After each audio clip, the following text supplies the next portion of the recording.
of fashion. Not anymore. She closed her magazine.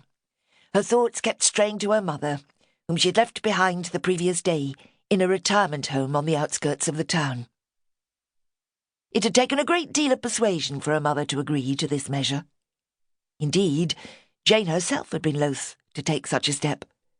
But her friends had insisted that she was badly in need of a break. And surely her mother wouldn't object, just for a week or 10 days. Jane had agreed that she did need a rest and a break from routine. She'd suffered from a nasty attack of flu during the winter and had never really regained her strength. She was working almost full-time as well as running her home and caring for her mother. When she had first broached the subject of the rest home, her mother had been adamant that she would not go into what she called one of those old folks' homes.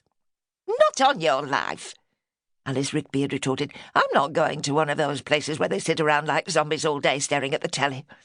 I may be getting on a bit, Jane, but I've still got all my marbles." "But it isn't like that at the place I've found, Mother." Jane had visited the few homes that had been recommended to her, and had found one that she considered very suitable. It's called Evergreen, and it's more like a hotel than a rest home. You'd have your own private room en suite and your own TV, although there's a large one in the lounge as well that the residents like to watch together. They all seem very nice and friendly." "And why are they there, eh? Tell me that. Because their children can't be bothered to look after them, that's why." "I don't know, Mother. I don't know their life histories, do I?" Jane couldn't help feeling a little exasperated. Her mother was enough to try the patience of a saint at times, and Jane knew that she wasn't a saint, although she did do her best.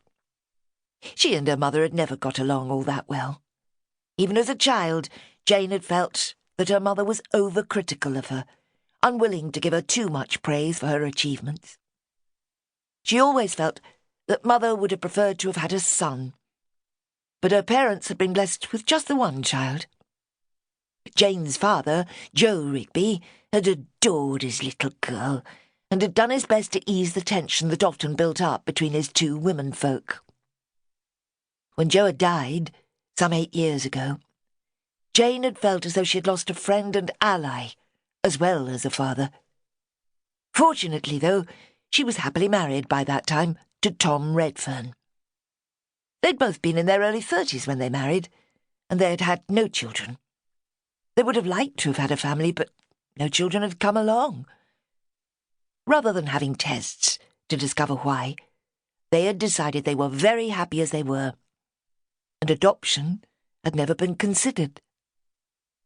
When Alice had started to suffer with osteoarthritis a year after her husband's death, Jane had persuaded her, eventually, to sell her home and go to live with them. It was lucky that Tom was easygoing and bore with the often difficult elderly lady. But it was a devastating blow to Jane when, 2 years ago, Tom died after an attack of bronchitis that had turned to pneumonia. The two women were left alone together and had to get along as well as they could.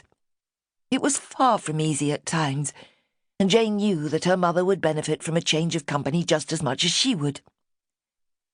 "It'd only be for 10 days, Mother," Jane had told her. "Well, I have a holiday, and I'm sure you'd enjoy it. It's a big old house that's been modernised, and there's a lovely garden at the back where you can sit and relax, and a games room." "I can't see myself playing ping-pong," retorted Alice. "Not those sorts of games, Mother. They were playing cards and dominoes, and some of them were doing a big jigsaw puzzle." "Jigsaws, those are for kids." Jane sighed.